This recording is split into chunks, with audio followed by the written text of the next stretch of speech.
ஆரோனைப் போல தேவனால் அழைக்கப்பட்டாலொழிய ஒருவனும் இந்த கனமான ஊழியத்திற்கு தானாய் ஏற்படுகிறதில்லை என்று நமக்கு கற்றுத்தருகிற கர்த்தராகிய இயேசு கிறிஸ்துவின் நாமத்தில் உங்கள் யாவருக்கும் என் அன்பின் வாழ்த்துக்கள்.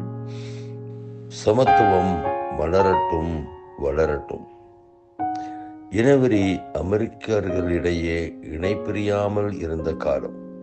கருப்பு நிறத்தவர்கள் மிகவும் தாழ்ந்தவர்களாகவும் சமுதாயத்தில் ஒடுக்கப்பட்டு இழிவானவர்களாகவும் கருதப்பட்டனர்.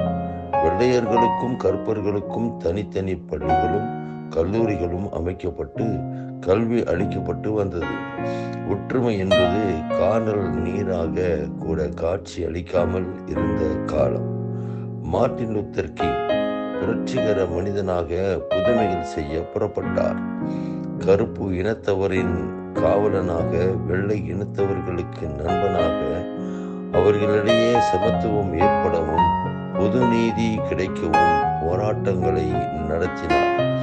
60 லட்சம் மைல்கள் தூரம் அமெரிக்காவை சுற்றி வந்து 2500 கொள்கை விளக்க பொதுக்கூட்டங்களை நடத்தி பகைவருக்கும் அன்பு செலுத்தும் ஆன்மீக வழியில் 11 ஆண்டுகள் போராடி வெற்றி கண்டார் மார்ட்டின் லூத்தர்.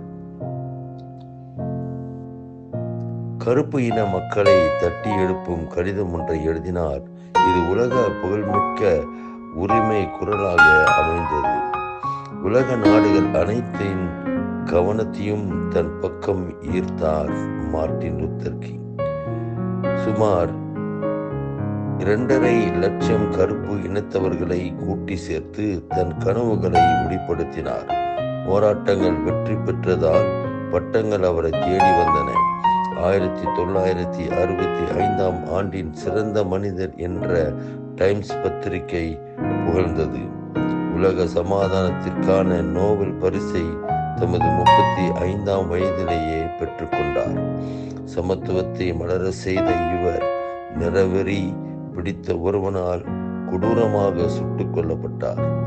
இம்மாபெரும் விடுதலை வீரர் இறைப்பட்டம் பெற்ற ஓர் பாப்டிஸ்ட் சபையின் போதகர் என்பது குறிப்பிடத்தக்கது. அன்பரே, சமத்துவத்தை மலர செய்ய என்ன முயற்சிதான் நாம் செய்கிறோம்?